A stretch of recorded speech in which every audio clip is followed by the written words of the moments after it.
بسم الله الرحمن الرحیم. محترمو د تجوید په کورس کې نن 20 نمبر درس دی. سلورم نمبر سبق هغه د مخارج په بیان کې شروع دی. نو دا د مخارج په بیان کې چې کوم سلورم نمبر سبق شروع دی دا په هغه کې نن 13 حصہ یعنی 14 حصہ ده 12 حصے د سلورم نمبر سبق شوی دی. نو نن درس نمبر 20 دی او د سلورم نمبر سبق 14 حصہ ده. څنګه چې تاسو ته پته ده چې موږ اصول مخارج یعنی د 29 حروفو لپاره چې کوم ولس مخارج موږ بیان کړو، بیا د هغې ولسو مخارجو لپاره په خوله کې 15 ځایونه دي کوم ته چې اصول مخارج وایي. نو هغه چې دی الحمدلله ټول ویلي دي: جوف، حلق، لسان، شفت، خیشوم. خیشوم دا ټول موږ ویلي دي. په خیشوم کې خبر روانه وه. خیشوم دا زمون د اصول مخارج کې دا اخیری 15 نمبر د خیشوم، خو په 17 مخارجو په اعتبار سره دا 18 نمبر مخرج دی. دا تاسو ته ما پوره په تفصیل سره د دې ډومبه سبق شوی دی. مخ نمبر 17 خیشوم. خیشوم ما ویلی و چې خیشوم د پوز جل ته ویل کېږي، یعنی نا کی جل اسم غنہ ادا ہوتا ہے. خیشوم څه ته ویل کېږي؟ دا یاد ساتئ چې مونږ خیشوم ویلو، خو مخرج مونږ ویلو. غنه په دې کې ادا کېږي، د غنې څو حروف دي هغه مونږ ویلو. غنه په لغت کې څه ته وایي، په اصطلاح کې څه ته وایي، د دې څو قسمونه دي. د هغې قسمونو مونږ تعریفات هم کړي. د هغې تعریفاتو نه بعد چې دی بیا ما ویلو چې غناني په 2 قسمه ده. نو هغه ما په تفصیل سره د هغې ته وضاحت کړی دی. او بیا غنه زماني په 2 صورت ده، یعنی په 2 صورتونو کې غنه زماني کېږي. نو هغه به ان شاء الله تعالی نن وایو. خو چونکې زه دا بیا وایم چې زه د غنې تعریف بیا وکم، نو ما په دې وجه دلته لیکلي چې مخ نمبر 17 خیشوم د هغې تعریف مې وکړو چې یعنی نا کی جل اسم غنه ادا ہوتا ہے. خیشوم څه ته وایي؟ د پوز جل ته. او د پوز جل چې د پوز جل ته خیشوم وي، د دې نه څه ادا کېږي؟ د دې نه غنه ادا کېږي. او غنه په څو حروفو کېږي؟ په نون او میم کې. حروف غنه 2 ہے، نون اور میم اور نون. بس چې دا تاسو ته پته وي. دا مونږ ویلي دي، خو دوباره مې تاسو ته ووایي. غنه په لغت کې څه ته وایي؟ غنه که لغوي معنی یې ګونګوناهټ. غنه په لغت کې ګونګوناهټ یعنی بنگاری आवाज. د دې تفصیل وضاحت ما کړی دی. اور اصطلاح میں وہ آواز جو نون اور میم کو ادا کرتے وقت خیشوم یعنی نا کی جڑ میں پائی جائے، دیتا غنه وایي. غنه څه ته وایي؟ غنه دې ته وایي چې هغه اواز چې د نون او د میم د ادا کولو په وخت کې د پوزې په جل کې چې دی پیدا شي، هغې اواز ته غنه وایي. دا مونږ په تفصیل سره ویلو. بیا د غنه په 2 قسمه باندې ده. یو غنه آنی ده، دا ده غنه. پھر غنه کې 2 قسمه ہے، غنه آنی، غنه زمانی. د غنه آنی تعریف ما تاسو ته کړی وو چې غنه آنی هغه غنه چې په بغیر ارادي کېږي، او د غنه زمانی تعریف ما کړی وو چې هغه غنه چې په ارادي سره کېږي. غنه آنی بغیر ارادے کے ساتھ، غنه زمانی ارادے کے ساتھ. صحیح. یعنی د غنه آنی تعریف ما داسې کړو چې वो आवाज़ जो नून और मीम को अदा करते वक्त खैशुम यानी ना की जड़ में पाई जाए मगर बग़ैर इरादे के साथ. बस ता इरादा नहीं करी और तो नून और मीम अदा करी، बस पखपल द पोज जब पजड़ के चली आवाज़ पैदा शी دغه ته غنه آنی وایي. د دې غنه آنی چې په خپله د پوزې په جل کې اواز پیدا کېږي، یعنی ته به اراده نه کې بغیر ارادې به دې ته ځي. ما ویلو چې دې غنه آنی ته غنه ذاتي او غنه اصلي ورته وایي، چونکې دا غنه د دې په ذات کې وي، دا اصلي ده. چونکې دا چې نون او میم ادا کوي په خپله به د پوزې په جل کې اواز پیدا کېږي. بیا ما دا ویلو چې د دې مقدار انتهایی مختصر او انتهایی کم دی، او دا بیا په 2 صورتونو کې غنه آنی کېږي. یو د نون او د میم حالت اظهار، او دا غي مثالونه ما تاسو ته ویلو. او یو چې کله نون او میم متحرک وي. بس د دې تفصیل او وضاحت ما کړی دی. نن چې زمون کوم سبق دی هغه د غنه زمانی. څه دی؟ غنه زمانی. غنه زمانی تعریف ما کړی مو، خو بیا به مهم جو ارادے کے ساتھ ہو اور اس کی مقدار 1 الف کے برابر ہے، یعنی 2 حرکت. غنه زمانی څه ته وایي؟ زه تاسو د غنې تعریف ته دوباره بوزم. مونږ ویل چې غنه دې ته وایي वो आवाज़ जो नून और मीम को अदा करते वक्त खैशुम यानी ना की जड़ में पाई जाए. دا همدغه تعریف دی. ځکه چې دا خو د غنې قسمونه مونږ بیانو، همدغه تعریف دی. خو په دې تعریف کې به دې سره په غنه زمانی تعریف چې کله کې همدغه تعریف دی، خو سره به ولګي جو اراده کې سات هو، یعنی هغه اواز چې د نون او د میم د ادا کولو په وخت کې خیشوم یعنی د پوزې په جل کې پیدا کېږي، خو په ارادې سره. پس سره په ارادې سره، یعنی ته چې کله نون او میم ادا کوي نو ته به پوزې ته آواز بوزي. دا ته چې پوزې ته آواز بوزي دې ته غنه زمانی وایي. دا ځکه مونږ لیکلي دي اراده کې سات. صحیح. او د دې مقدار چې دی هغه یو الف ته څنګه چې مې لیکلي دي او ما مخکې د دې نه مخکې درس کې ویلو په 19 نمبر درس کې نن مې درته بیا ووایي چې غنه زماني مقدار څونه دی یو الف په دې مقدار کې ما 15 شپږ اقوال ویلو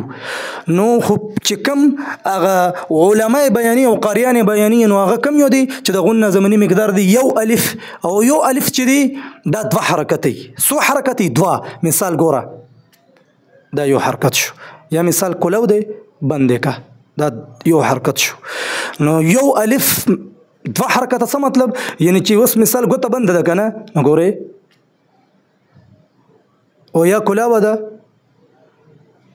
دا یو الف مقدار شو صحیح یعنی غنه زمانی کله چې موږ نون او میم ادا کوو نو د پوزې په جل کې به आवाज پیدا کوو خو په ارادې سره موږ به اراده کوو دا موږ چې اراده کوو موږ به په پوزې په جل کې आवाज پیدا کوو نو دا به په کوم صورتونو کې پیدا کیږي دا په وو صورتونو کې پیدا کیږي غنه زمانی په سو صورت د دې سو صورتونو دي وو غنه زمانی کې 7 صورت ہے دا دې ماته اوسه لیکلم دي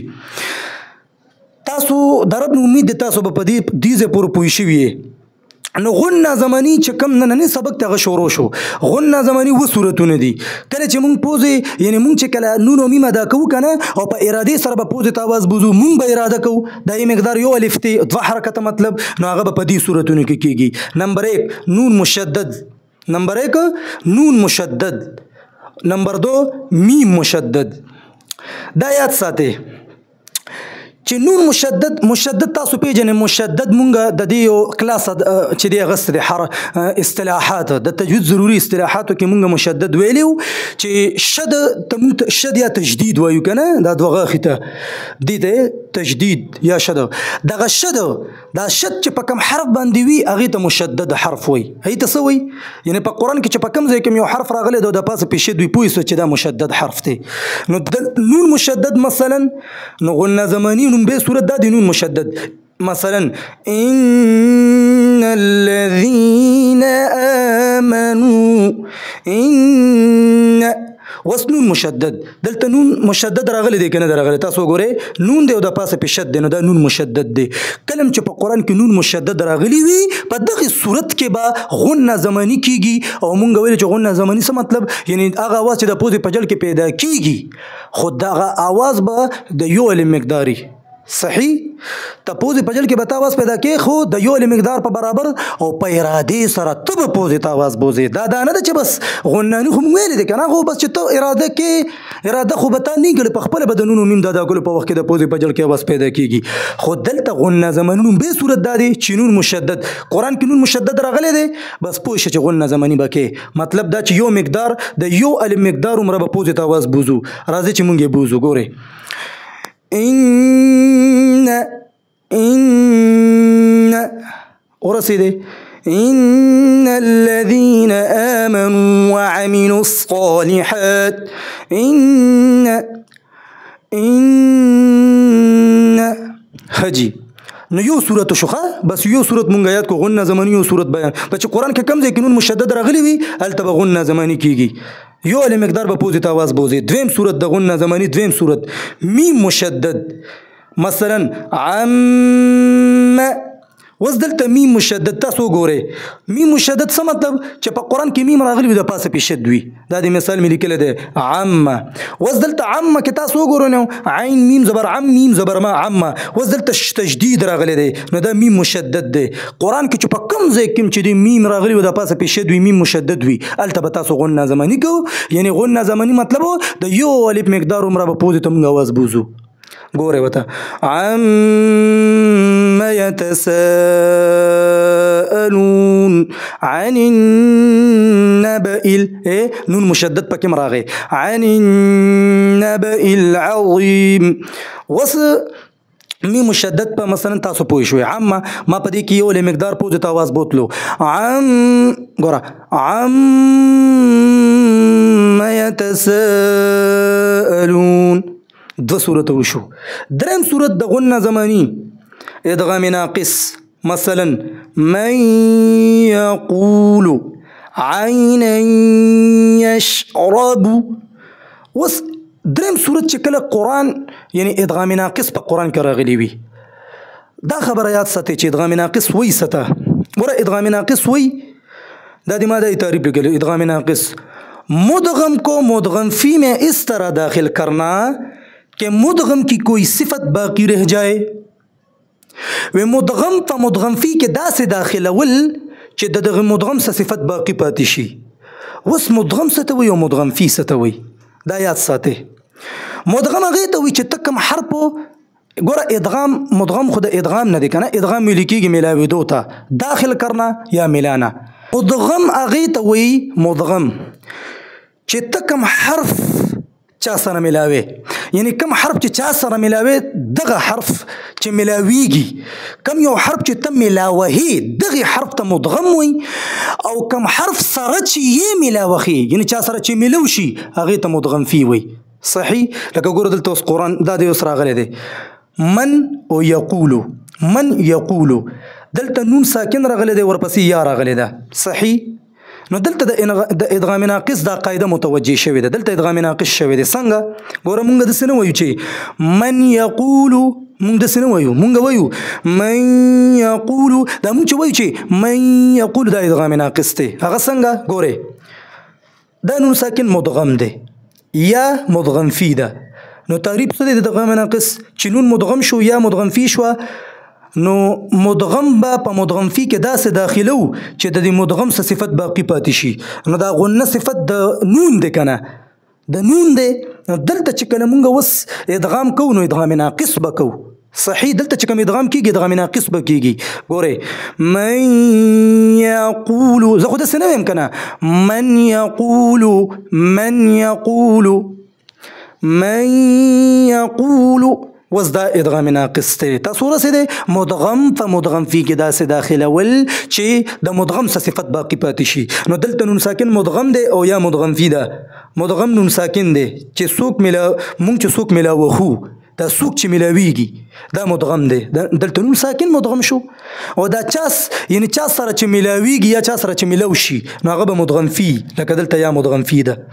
نو دا به داسې داخلو چې د مدغم څه صفت باقی پاتې شي نو دلته نون مدغم دی کنه نو د دې صفت به باقی پاتې کې نو د غنې دا صفت د چا دی د نون دی نو په دې وجه موږ من یقولو نه وایو به داسې وایو من یقولو دا یاد ساتئ چې دا یو قاعده ده ادغام ناقص خو ټیک ته خو دا یو قاعده ده اگر دا کنه गोरे नून साकिन और तनवीन के बाद जब हरूफ यरमलून आ जाए तो इदगाम होगा वे कल च नून साकिन और तनवीन न बाद दा यो कायदा द इंशाल्लाह द सबक را روان ما تاسو ویلم دي خو زه بیا هم تاسو دلته لګ بیانوم چې تاسو په غونې په بحث خولي پوي شي نور به انشاءالله د دې چې کوم سبق را روان دی به تاسو ډیر په وضاحت سره کوم خو لکه کوس په کو تاسو نه رسیدې کنه خیر دی بس تاسو خدا پته ولګی چې غون زمانی په وصولتونو کې د نمونه ملي کړی دي کو چرته سو په وس پوي نشو نو صرف دا نمونه یاد کې چې نون مشدد میم مشدد غام ناقص ادغام شفوي اخفاء حقيقي اخفاء شفوي انقلاب بس دا یاد کې چې په دې صورتونو کې به غون زمانی کیږي خو کو سو په ځان پوره پویا کې چې دا څه ته وي نو بس هغه دادي او کو اوس په پوه نشي نو ان شاء الله د دې درس بیا را روان دي به په تاسو پوه شي خجي نو ما وی چې ادغام ناقص باندې وس تاسو زه پویوم خو یو قاعده وره هغه دا ده چې کله د نون ساکنو د تنوین نه بعد حروف يرملون راشي يرملون دا د شپږ حروف مجموعه ده یا را میم لام واو نون یا را میم لام و نون دا شپږ حروف چې کله د نون ساکن او د تنوین نه بعد راشي نون ساکن چې کله نون د پاسه سکون راغلي غوړندي قرآن کې نون ساکن او تنوین دو زبر دو زیر دو پیش نو کله چې د نون ساکن او د تنوین نه بعد حروف يرملون راشي نو التبه ادغام کیږي ادغام ملاویدو ته وي داخل کرنا مطلب دا چې دغه نون ساکن او دغه تنوین په هغه حرف کې ملاوو یا را میم لام و نون دا دوانه به د یو بل سره ملاوو خو ادغام به پکې کیږي صحیح دا قاعده یاد کړه ورپسې مخکې خو مگر لیکن حروف ینمو میں ادغام مع الغنہ ہوگا اور حروف اللر میں ادغام بلا غنہ ہوگا پدیم پویم وی د نون ساکنو د تنوین نه بعد چې کله حروف يرملون یعنی دا شپږ حروف راشي کنه نو پدې کې به ادغام کیږي یعنی دا نون ساکنو د تنوین او دا حروف يرملون د دې به یو بل سره ادغام کیږي یو بل سره به ملاوخه لکه مسمن یقول من ورائهم او دا ډیر شی راغلي دي کنه داسې خو دلته چې کوم دا قاعده لګولې دي چې حروف ینمو او حروف لر مطلب دا ادغام مل غنه او ادغام بلا غنه دا مطلب چې کله د نون ساکنو د تنوین نه بعد حروف یرملون شرط خو به ادغام کیږي خو یاد ساتئ چې کله په دغه یرملون کې څلور حروف راشي کنه یا نون میم واو لا مرات جدا شو یرملون یا نون میم واو راواخله نو دای مجموع بشي ینمو یا یمنو سبشي ینمو یا یمنو نو دا چې کله د نون ساکنو تنوین نه بعد راشي نو التبا ادغام مع الغنه کیږي څه مطلب یعنی ادغام بم کو سره د غنه ادغام بم کیږي دا به یو بل سره ملاوه هم چې کله نون ساکنو تنوین نه بعد د سلور حروف راشي ینمو یمنو یا نون میم واو دا سلور حروف راشي نو التبا ادغام خو کیږي خو د ادغام سره به دغم کیږي غنه بم کیږي پوزې ته به وازم بوزو دې ته ادغام مع الغنه وي او ادغام بلا غنه دا مطلب چې نون ساکنو تنوین نه بعد حروف یرملون راشي نو چار ته لړکړه الته به ادغام الغنه کیږي او دا دوه پاتې شو لا مورا نو دلته به ادغام بلا غنه کیږي مطلب دا چې دا نون ساکنو تنوین نه بعد چې کړه دا لا مورا راشي ادغام خو به کیږي خو بغیر د غنه پوزې ته به आवाज نه بوزي لکه ګوره من ربهم ګوره من ربهم کې تاسو د نون ساکنه بعد راغلی ده کنه ادغام خو وشو مر خو ګوره یاد ساته چې غنه ونه شول دا خو دا یاد ساته چې نون ساکنه تنوین نه بعد چې کله ینمو راشي څلور حروف الته به ادغام خو کیږي خو مع الغنه سره د غنه ادغام بم کیږي ملاویدل بم کیږي غنه بم پکې کیږي پوزې ته به आवाज هم بوزو او چې کله لر راشي لا مر نو الته به ادغام بلا غنه کیږي یعنی غنه خو ادغام خو بکیږي خو غنه بنه کیږي قاعده یاد شول دا یو قاعده و د نون ساکنو د تنوین څلور قاعده دي خو یو قاعده پیدا تموي چې دا ادغام د ادغام دغه دو قید چې پکې ولګي د لغې د وضاحت من تاسو ته وکړو وس دا راځي چې دلته دا یو قاعده او شول کنه نو وس دا دلته چې کومګه وای چې کله نون ساکنو تنوین نه بعد حروف یرملون ذیل ادغام خو بکیږي خو چې څلور حروف راشي نو ادغام مال غنه بکیږي او چې دوه حروف لا مورانه شنو ادغام بلا غنه بکیږي نو دا سلور حروف ندي ينمو دا ادعام مع الغنه دغه يعني زه ویم چې ادغام ناقص دی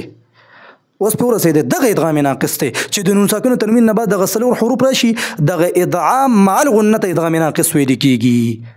هغه څه مطلب دا خو مونږ زده کنه چې نون ساکنو تنوین نه بعد یمنو راشي نو الته به ادغام مع الغنه یعنی ادغام بم کو غنه بم کو او دلته د نون ساکنو د تنوین نه بعد چې دی دا سلور حروف راغلي وي یا نون میم واو نو بس الته به خامخ ادغام کیږي او مع الغنه نو دغه ادغام ناقص شو کنه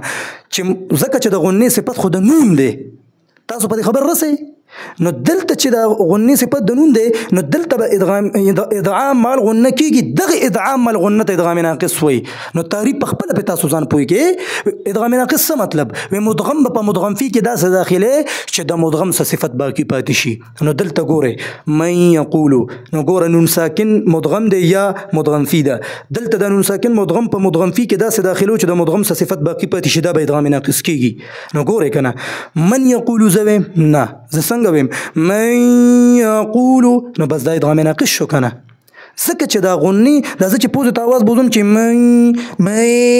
نو دا زه څه بوزم د نون ساکن یعنی دا د نون صفت ته کنه په دې وجه دا ادغام ناقص دی د ادغام خپل یو تفصیل دی چې ادغام په دوه قسمه د ادغام ناقص ادغام تام او بیا ورپسې بیا په خپل کور کې په دونه قسمونو د ادغام صغیر مثل ادغام پلانکی او دا متجانسین دی او دا متقاربین دی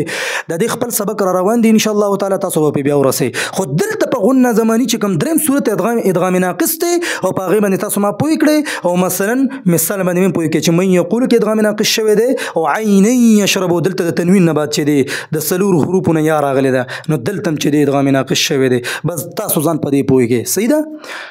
خجی نو دا دریم صورت شو سلورم صورت چې هغه ادغام شفوي دی سلورم صورت او ګوره تاسو ګوره په دې مثال می پوه کړئ کنه من یقول کې به غنه زمانی کېږي د یو الف مقدار عمره په پوزې ته आवाज بوزي یعنی دوه حرکت داسې من یقول عین یشرب عین یشرب نو دا چې دی غنه زمانی او مقدار او دا په پوزې ته आवाज بوزي د دې قاعده مم د بیان کړه بیا کېده او ادغام ناقص ته ویم د ته وي وسلورم د غنی زمانی دریم صورت چې ته به اراده کې پوزې ته आवाज بوزي په کم ځای کې به دریم سلورم صورت دا د ادغام شفوي مثلا الیکم مرسلون الیکم مرسلون ادغام شفوي څه ته وایي؟ اوس راځئ چې دا زده کړو. ادغام شفوي دې ته وایي که نه چې کله میم ساکن کے بعد جب دوسرا میم آ جائے تو وہاں پر ادغام ہوگا اور اس ادغام کو ادغام شفوي کہتے ہیں. صحیح. کله چې په قرآن کې د میم ساکن نه بعد میم ساکن پیژنې چې میم یو د پاسه پې سکون یعنی غوړندی راغلی وي دغه میم سکون چې میم سکون ولا ته میم ساکن وي چې د پاسه پې سکون وي ځکه ساکن حرف څه ته وایي چې دا کم حرف د پاسه سکون وي ته ساکن حرف وي. نو دلته میم ساکن نه څه مراد؟ میم ساکن نه بعد چې کله بل میم راشي چې کله میم راغلی وي د پاسه پې سکون وي. نو قرآن کې چې کله میم ساکن راغلی وي او د دغه میم ساکن نه بعد چې دی بل میم راشي نو دلته یاد ساتئ چې دلته به ادغام کیږي. مطلب دا چې دغه میم ساکن به په دې بل میم کې مدغم کې ادغام به کیږي دا به ملاوخې داخله به پکې په یو بل سره به د داخله یو بل سره به ملاوخې دغه ملاوخل چې وشو نو دې ته خو ادغام وایي خو دې ته ادغام شفوي وایي. څه ورته وایي؟ ادغام شفوي. نو ادغام شفوي تاسو یاد کو چې د میم ساکن نه بعد بل میم راشي الته به ادغام کیږي دغه ادغام ته ادغام شفوي وایي. او کله چې په قرآن کې ادغام شفوي راشي یعنی ادغام شفوي وشي په دغه صورت کې به غنه زماني کیږي یعنی مطلب دا چې هغه اواز چې د پوزې په جړ کې پیدا کیږي د نون او د میم د ادا کولو په وخت کې خو په اراده سره ته به اراده کې او څو مقدار یو الف مقدار به پوزې ته اواز بوزي. نو هغه د مثال ته وګورئ چې ادغام شفوي مثلا الیکم مرسلون الیکم. وس دلته وګوره میم ساکن راغلی دی د میم ساکن نه بعد بل میم راغلی دی نو قاعده خدا ده چې کله میم ساکن نه بعد بل میم راشي هلته به ادغام کیږي. نو دلته مونږ ادغام وکړو او دې ادغام ته ادغام شفوي وایي. صحیح. چونکه دا میم د شونډو نه ادا کیږي نو په دې وجه دې ته ادغام شفوي وایي. نو ګوره الیکم ادغام شو. کم ادغام؟ ادغام شفوي. ولی؟ میم ساکن نه بعد بل میم راغلی دی او دې ته ادغام شفوي وایي. نو څه یعنی په دې صورت کې به څه کوو؟ غناني به کوو غنه زماني جی دلته به غنه زماني کوو یعنی د یو الف مقدار عمره به پوزې ته اواز بوزو. الیکم مرسلون مرسلون. صحیح. نو دا د غنه زماني څلور صورت وشو. د غنه زماني پنځم صورت ته اخفاء حقیقي. اخفاء حقیقي دا یوه قاعده ده. مثال مې لیکلی دی مثلا انتم جنات تجري. وس پنځم صورت چې هلته به غنه زماني کیږي هغه د اخفاء حقیقي. کله چې قرآن کې اخفاء حقیقي شوي وي هلته به غنه زماني کیږي. د پوزې په جل کې به اواز پیدا کوو د یو الف مقدار عمره. اوس راځئ چې اخفاء حقیقي دا قاعده څه ده دا څه ته وایي. نو ګورئ نون ساکن اور تنوین کے بعد जब حروف حلقی حروف یرملون با اور الف کے علاوہ جب 15 حروف یعنی اخفا والا حروف آ جائے تو وہاں پر اخفا ہوگا اور اس اخفا کو اخفاء حقیقی کہتے ہیں. دې څه ته اخفاء حقیقي وایي. راځئ پښتو کې پې ځان پوه کړئ. اخفاء حقیقي دې ته وایي که نه چې کله قرآن کې نون ساکن او تنوین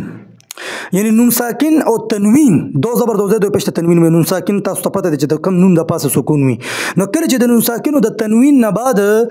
د حروف حلقي نه علاوه هغه حروف چې د مرې نه ادا کیږي د دغه شپږو حروفو نه علاوه او د حروف یرملون نه علاوه هغه تاسو ویل دي که نه حروف یرملون اوس مې درته هم وي او د دې خپل سبق را روان دی به پوهیږي. نو حروف حلقي حروف یرملون نو حروف حلقي شپږ حروف یرملون شپږ 12 شو 29 حروف دي که نه 12 ته لاړه او با اور الف نه علاوه با او د الف نه علاوه نو با 12 حروف خو د 29 نه کټ شي و که نه با وسره که 13 لاړه یو الف سره ماینس کده 29 حروفونه 14 لاړ نو د 29 حروفونه چې 14 لاړ شي 100 پاتې شو 15 دغه 15 حروف چې راشي د نون ساکنو د تنوین نه بعد نو دغه نون ساکنو دغه تنوین به دغه کې به اخفاء کیږي سبا کیږي اخفاء به کیږي. اخفاء لغت کې ویل کیږي چوپانه ست ویل کیږي چوپانه یعنی د دې اواز به مونږه پټو پوزه کیږي. نو دا بس یو قاعده ده چې هغه تاسو ته مې وي. اخفاء حقیقي په صورت کې به غنه زماني کیږي او قاعده دا ده اخفاء حقیقي دي ته وي کله چې د نون ساکنو د تنوین نه بعد د حروف حلقي د شپږو حروفو نه علاوه د حروف یرملون د شپږو حروفو نه علاوه او د با او د الف نه علاوه دا ټول چې رايوځي شي 14 حروف یعنی دغه 14 حروف نه علاوه چې کم 15 حروف راشي اخفاء ولا حروف چې راشي نو دغه کې به نون ساکنو تنوین کې به اخفاء کیږي یعنی دغه اخفاء یعنی دغه 15 حروف چې راشي کنه نو دغه نون ساکنو د تنوین د आवाज به پټي د نون ساکنو د تنوین به ظاهر نه وي یعنی ته به داسې ظاهر نه بلکې د دې د आवाज به په پوزه کې بوزي او پټ به وي دې ته اخفاء وي ځکه خو د اخفاء غوښنه د چوپانه ان شاء الله د دې وضاحت به باقاعده تفصیلا ان شاء الله تاسو ته کیږي د دې سبق خپل را روان دي خو دلته مې درته بیا هم دا قاعده وي نو کله چې قرآن کې اخفاء حقيقي وشي راشي بس هغه صورت کې به غنه زمانی کیږي د یو الف مقدار عمره په پوزه کې आवाज پیدا کی ګوره دلته وګوره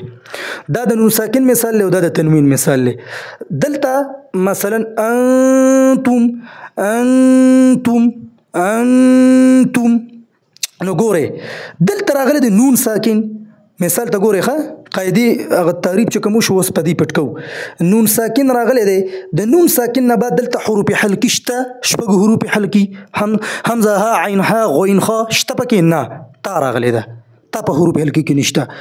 تا په حروف يرملون کې شته نه حروف يرملون یا را میم لام و نون نو بار شو با تا په بام نه ده الف ته الف هم نه دي نو 14 حروف کې نه دي راغلي کنه نو مون خدا ویلو چې کله نون ساکن او تنوین نه بعد چې 15 حروف راشي د 15 حروف نه یو حرف راشي اخفاء ولا حروف نو الته به اخفاء کیږي مطلب دا چې دغه نون ساکن د आवाज په پوز کې پټيږي دا به مون ظاهرونه د आवाज بم پټو په پوز کې نو راشه وګوره تا راغلی دا تا د 15 حروف نه یو حرف دی نو دلته به اوس اخفاء حقيقي کیږي یا به څنګه کیږي ګوره انتم دا د نون ساکن مثال شوی نون ساکن نه بعد د 15 حروف نه یو حرف راغلی دی هغه تا په دې مې پوي کړی تنوین مثال دا یو قاعده ده نون ساکن د تنوین څلور قاعده دي کې ما یو او مخکې د غن زمانی په صورتونو کې یو تیر شو یو پکې د دویم بل دی او دریم پکې هغه در روان دي سر شپه وم نمبر انقلاب دام د نون ساکن د تنوین یو قاعده ده خو راځي نو اخفاء حقيقي کې د نون ساکن په مثال پوي کې چې د غلط بغن زمانی کیږي او تنوین مثال دا دی ګوره تنوین د تا د لاندې دو زیر راغلی دا تنوین دی د دې تنوین نه بعد د تا راغلی د سره راغلی د تا نو دا تا نه په حروف حلقي کې شته نه په حروف يرملون کې د نه بعد نه الف ته 14 حروف نه راغلي بلکې 15 حروف نه راغلي دي نو دلته به اوس چې دی دغه تنوین کې به اخفاء کیږي دلته دې صورت کې بس کېږي اخفاء به کیږي یعنی आवाज به نه ظاهره आवाज به پوزه ته اخفاء به کو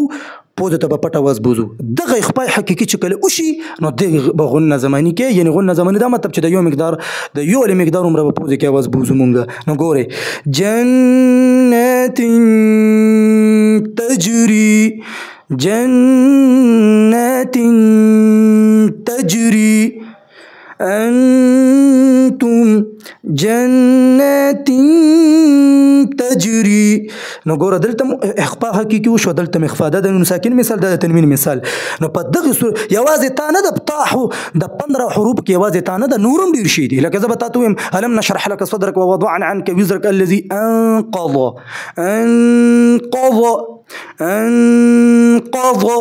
وز دلته چې کوم دا اخفاء حقيقي ده ولې ان نون ساکن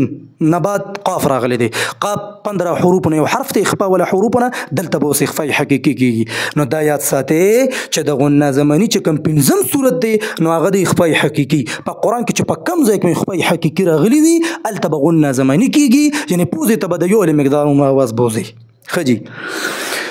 د غن زمانی چې کوم شپږم صورت هغه د اخفاء شفوي اخفاء الشفوي مثلا وما هم بمؤمنين اخفاء الشفوي ستوي راځي چې د زکو اخفاء الشفوي دلته ما تعریف کړل دي میم ساکن کے بعد جب با آ جائیں تو وہاں پر اخفاء ہوگا اور اس اخفاء کو اخفاء الشفوي کہتے ہیں اخفاء ستوي اخفاء لیکيږي لغت کې چوپانا پټول نو وس دلته یاد ساتي چې کله دا یو اخفاء حقيقي وشول کنه وس دا راځي دا اخفاء د میم ساکن ځان نه درې سلور درې قید دي نو اغم د دې سبق امر روان دي او د نون ساکن د تنوین چې کوم سبق ته غمر روان دي خو زه بیا تاسو ته دلته غوري لګ وضاحت د کومه بلکې ډیر وضاحت د کوم نو اخفاء شفوي دا یو قاعده ده هغه څه ده چې کله د میم ساکن نه بعد با راشي نو الته به اخفاء کیږي ګوره وته اوس اخفاء به کیږي څه مطلب چې کله د میم ساکن نه بعد با راغله نو دغه کې به اخفاء کیږي یعنی د میم ساکن دا आवाज به پوزه کې پټو د میم ساکن دا आवाज به سکیږي دا به پټیږي د دې بعد وجه چې د میم ساکن نه بعد با راشي الته به اخفاء کیږي یعنی پوزه ته پټ आवाज بوزو او د اخفاء ته اخفاء شفوي وي صحیح لکه ګوره مثال ته وګورئ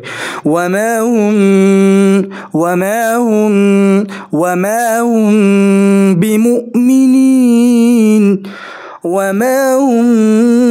بمؤمنین ګوره دلته میم ساکن راغلی دی د میم ساکن نه بعد فورا با راغلی ده نو قاعده دا وه چې کله د میم ساکن نه بعد با راشي هلته به اخفا کیږي او دې اخفا ته اخفا شفوي وایي نو اخفا به کیږي څه مطلب یعنې د میم ساکن دا آواز به پټیږي پوزه کې او دې اخفا ته اخفا شفوي وایي صحیح په دې صورت کې چې کله اخفا شفوي قرآن کې راغلی وي نو هلته به تاسو غنه زماني کوئ یعنې د یو الف مقدار عمره به پوزې ته آواز بوځئ او تاسو ما په مثال باندې پوه کړئ دا غنه زماني چې کوم هم صورت هغه د اقلاب دا اقلاب دا یو قاعده ده دا د نون ساکنو د تنوین یو قاعده ده لکه دلته ما مثال لیکلی دی مثلا من بعد خبير بصير وس قاعدہ دا اقلاب ته ګورئ نون ساکن اور تنوین کے بعد جب با آ جائے تو اس نون ساکن اور تنوین کو میم سے بدل کرنا تبدیل کرنا واجب ہے دا یو قاعده ده کله چې نون ساکن او د تنوین نه بعد با راشي با د دغې با د وجې با اقلاب کیږي یعنی دا نون ساکن او د تنوین به په میم سره بدلیږي نو تاسو قرآن کې خیال کړي هلته په بعضو ځایونو کې وړوکي میم لیکلی دی د حرف د پاسه نون ساکن د پاسه به لیکلي د تنوین د لاندې یا د تنوین د پاسه به لیکلي که نه دو زیر دو زبر دو زیر دو پیش کې به لیکلي نو دغه وړوکي میم چې لیکلي که نه دا اقلاب شوی دی اقلاب ویل کېږي په لغت کې تبدیل کرنا بدل دینا صحیح نو ګوره جی دا د اقلاب قاعده تاسو زده کړه چې کله نون ساکن تنوین نه بعد با راشي دغه نون ساکن تنوین به په میم سره بدلیږي لکه تاسو اوس دلته د نون ساکن مثال ته وګورئ د تنوین مثال ته وګورئ دلته راغلی دی من بعد کې دا موږ داسې وایو من بعد موږ داسې وایو من بعد نه تاسو کې به یو قسم ده کو چاته قاعدې معلومې نه که نه او هغه چاته سبق د قارونه ویلي لکه داسې عام ناظرې ویلي او بغیر قاعدو نو هغه به هم دې ته من بعد نه وي بلکې من بعد به وایي من بعد نو ګورئ جی دلته اوس نون ساکن راغلی دی د نون ساکن نه بعد با راغلی ده نو مونږ قاعده دا ده چې کله نون ساکن نه بعد با راشي نو دغه نون ساکن به په میم سره بدلیږي نو ګورئ په میم سره بدل شو اقلاب شو دلته به اوس مونږ نون ساکن نه وایو دلته به مونږ اوس میم ساکن وایو تاسو په دې خبره ورسېدی اقلاب دې ته وایي صحیح دغه نون ساکن به په میم ساکن سره بدل شي او چې کله تنوین نه بعد راشي با نو بیا به دغه تنوین به په میم دغه سره بدل شي صحیح په میم یعنې د دې د اواز به په میم سره راځي اوس راځئ ګورئ ورته اوس 1 نمبر صورت غنه زمانی 1 صورت اقلاب دی مثال ته ګورئ من بعدی اقلاب شو ولی نون ساکن نه بعد با راغلی ده د نون ساکن د اواز چې دی یعنې د نون ساکن په ځای به اوس مونږ میم وایو میم ساکن به وایو ولی اقلاب شو چې کله به راشي هلته به اقلاب کېږي من بعدی غنه زمانو شو یو مقدار به پوزې ته اواز بوځي یو الف مقدار او د تنوین مثال ته وګورئ خبیر بصیر اوس دلته را دلته تنوین دی دلته د تنوین نه بعد با راغلی ده نو تاسو داسې وایئ چې خبیر بصیر تاسو داسې وایئ نه که نه کو چا قاعدې ویلې نه داسې نه وایي بلکې داسې وایي خبیر بصیر دلته میم وایي نو یاد ساتئ چې کله د نون ساکنو د تنوین نه بعد با راشي دلته به اقلاب کېږي مطلب دا چې د نون ساکنو دغه تنوین به په میم سره بدل شي دا ځکه په قرآن کې وړوکي میم هم لیکلي دغه اقلاب په صورت کې به غنه زماني کېږي نو دا د غنه زماني نه موږ اووه صورتونه ووایي او ښه په تفصیل سره موږ ووایي صحیح غنه زماني اووه صورتونه دي او هغه تاسو ښه ښکلې په وضاحت سره ووایي اوس راځئ جي د غنې مراتبو لکه مونږ دا ووایو که نه یاره چې غناني په 2 قسمه باندې ده او غنه زماني په یعنې غناني به په 2 صورتونو کې په قرآن کې کېږي او غنه زماني به په 7 صورتونو کې په قرآن کې کېږي اوس چې کله دا غنه مونږ کوو د دې مقدار خو مونږ ټیک ته ووایو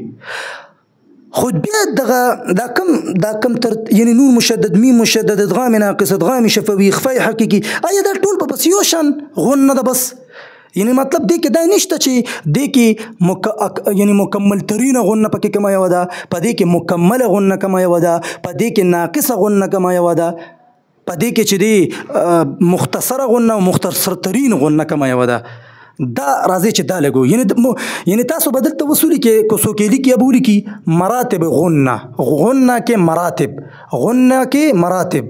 نو هغه دي څلور مراتب د غنې څو مراتب دي څو مراتب دي د غنې څلور مرتبې دي د غنې نو راځي لومبه مرتبه هغې ته ویل کېږي اکمل غنه د اکمل غنه څه مطلب په اردو یا پښتو کې به موږ داسې وایو مکمل ترین غنه اکمل غنه څه مطلب مکمل ترین غنه دا مکمل ترین غنه چې موږ وایو چې یاره بس دلته به مطلب پوره مکمل غنه به کې مکمل ترین نو هغه به په کوم ځای کې کېږي قرآن کې چې کله دا غنه زماني اووه صورتونه دي که نه نون مشدد میم مشدد او ادغام ناقص والا کله چې نون مشدد وي مون مشدد وي ادغام ناقص وي په دې کې خو به غنه کوو خو د مرتبې لحاظ سره دا لومبۍ مرتبه ده دا څه ده دا لومبۍ مرتبه ده او لومبۍ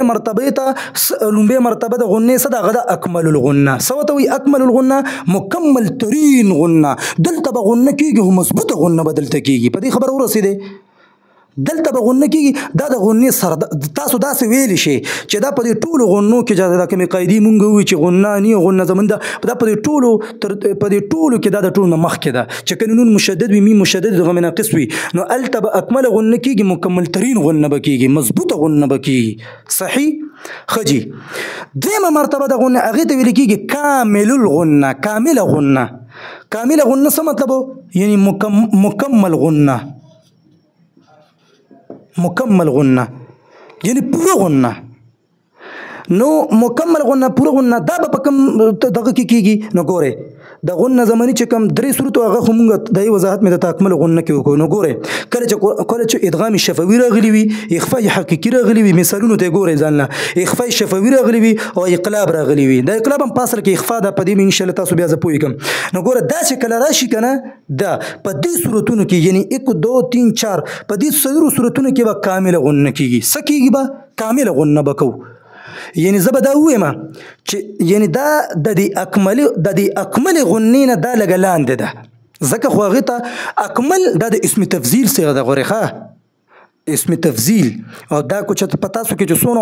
علما وغیره چا څه سر په نه خو ویله په دې پوهېږي لږه اکمل دا د لکه مونږ وایو محمد یا احمد وس د احمد تعریف یعنی سب سے زیادہ تعریف کرنے والا صحیح مونږ الله اکبر وایو کنه نو اکبر هم اسم تفضیل دی نو ګورئ اکمل الغنه مکمل ترین غنه د ټول نه به ډېره غنه په کوم ځای کې کېږي به مضبوطه غنه به په کوم ځای کې په دې ځای کې به کې نون مشدد میم مشدد ادغام ناقص د دې نه لږ غونتې لاندې په مرتبې کې هغه ده چې کله ادغام شفوي خپل حقیقي خپل شفوي انقلاب راشي په دې صورتونو کې به مونږ کامله غنه کوو یعنی دا درجه د دغې نه کمه ده د اکمل غنې نه دا لږه لاندې ده صحیح نو د دې مرتبه په دویم نمبر ده او دې ته ویل کېږي کامل الغنه مطلب دا چې مکمله غنه د مکمل ترین نه لاندې ور څوک دا ونه وایي چې دا او دا یو شانتې دی دا اسم تفضیل دی کې ځکه هم ترین لیکلی دی دلته معنی کې زیاتوالی راغلی دی مکمل ترین غنه مضبوطه غنه به دلته کوو په دې درو صورتونو کې او په دې دا څلورو صورتونو د دغې لومبۍ نه لږه کمه ده کامله غنه د اکمل غنې نه لږ په مرتبه کې لاندې ده زما درم نومي دی په دې به تاسو پوه شوي مکمله غنه یعنی پوره غنه به دې کې کېږي دریم مرتبه د غنې نون اور میم کا حالت اظهار نو په دې ما خو پوره تفصیل سره تاسو پوه کړي وي نو په دې صورت کې به څه کېږي په دې صورت کې به کېږي غنه خو به کېږي خو دا غنه په مرتبې په اعتبار سره ناقصه غنه ده ناقص الغنه صحیح دا څه ده ناقص الغنه یعنی چې کله نون او میم په حالت اظهار کې وي په دې سبق باندې ما خو وضاحت سره چې تاسو پوه کړي چې کله نون او میم په حالت اظهار کې راغلي وي نو هلته به ناقصه غنه کېږي مطلب څه مطلب یعنی مختصره غنه به کېږي په مرتبې په اعتبار سره دا بیا د څه نه کمه ده دا د کاملې غنې پسې ده بیا کامله غنې پسې درېیمه مرتبه بیا د څه ده یعنی د دې نه لاندې درجه کې هغه بیا د ناقص الغنه مختصره غنه صحیح لږه غنه مختصره غنه کمه غنه د ځکه چې د دې تعلق هم د غنني سره د په دې به تاسو پوه کړي وي او څلورمه مرتبه چې کله نون او میم متحرک وي نون اور میم متحرکه نون او میم متحرکه نو چې کله نون او میم متحرکه وي نو په دغه صورت کې به دا کومه غنه به کېږي دا بیا د ناقص غنې نه لاندې ده انقص غنه انقص الغنه صحیح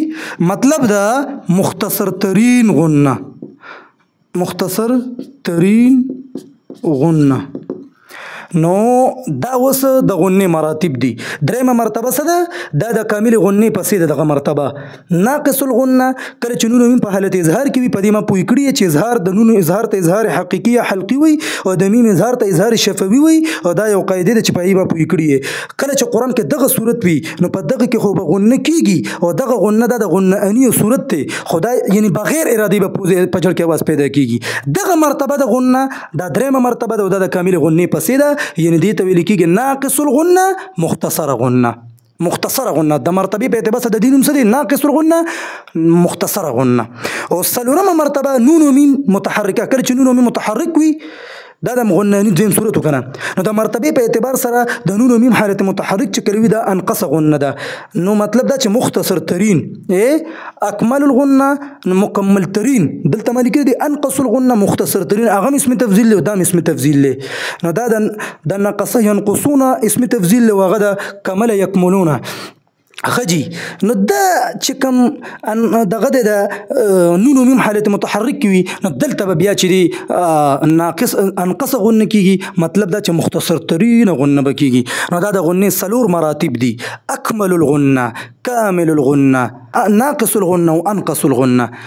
اکمل الغنه یعنی مکمل ترین غنه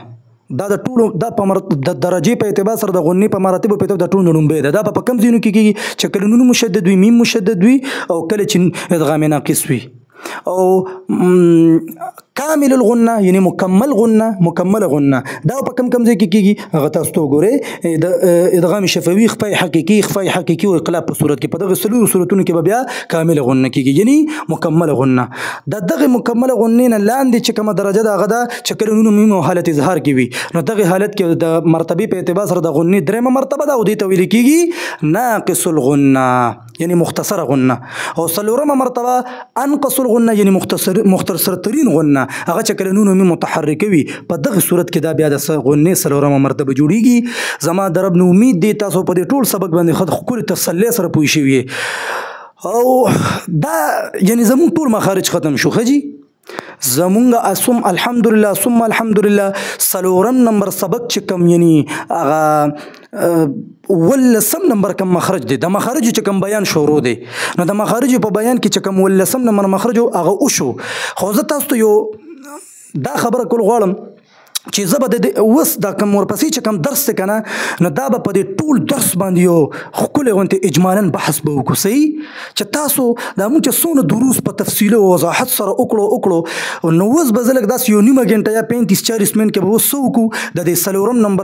څلورم نمبر سبق چې دا په 14 حصو کې وشو نو دا د 14مه حصه به د دې وګرځو هغه به په څه وګرځو د دې ښکلې مختصر خاکه به جوړه کړو مختصر خاکه صحیح د سر نه والې چې کوم هغه د مخ یعنی مطلب دا چې د څلورم نمبر سبق چې کوم لومبۍ حصه وه د هغې د سر نه والې تر د 14مې حصې پورې به دا ټول به زه په یو مختصره خاکه کې رابند کړم نو زه وایم چې دا به ډېر خوند وکړي او تاسو به په دې څلورم نمبر سبق ډېر ښکلي پوه شئ یعنی مخارج به درته بالکل داسې ښکلي یاد شي بس زما دغه مراد دی نو کوشش وکړئ دا څونه دروس چې ریکارډ شو دا د سر د چانه چې کم سبق پاتې شوي نو هغه وګورئ ځکه چې دا ډېر په دغه سره په محنت سره کېږي دا یاد ساتئ غورئ د دې ریکارډینګ کول بیا د دې چې دی ایډیټینګ کول بیا د دې اپلوډینګ کول بیا د دې نه بعد ډاونلوډینګ کول بیا په واتساپ باندې ورکول دا ډېر ټایم غواړي خو بس زموږ مقصد د الله رضا دی نو چې زموږ مقصد د الله رضا دی بیا هم دې ته نه ګورو چې زموږ دا 4 ګنټې اخلي که 15 ګنټې اخلي که 6 ګنټې اخلي مقصد هم د الله رضا دی چې د الله رضا زموږ مقصود دی او دغه سره چې یاره زما د وجې چاته فایده مطلب ملو شي فایده څه ده چې زما د وجې چاته دا پته ولګي چې یاره قرآن صحیح ادا کوي قرآن قرآن د تلفظ صحیح ادا کوي د قرآن په دغه تجوید ما خو تاسو د تجوید فضیلت ویلې دی چې یہ علم تمام علوم افضل اور اشرف ہے کیونکہ اس کا تعلق کلام پاک سے ہے ځکه چې د تعلق د قرآن سره دی په دې وجه دی ته خو فضیلت حاصل دی نو دا زما د پر ډېر غټ یو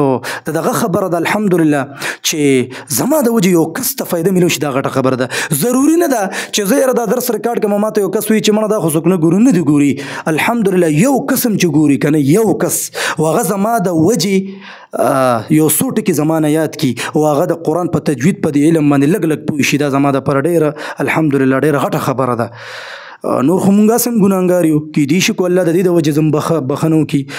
بس خصوصي دعاګانو کې مونږ یاد ساتي واخر دعوانا ان الحمد لله رب العالمین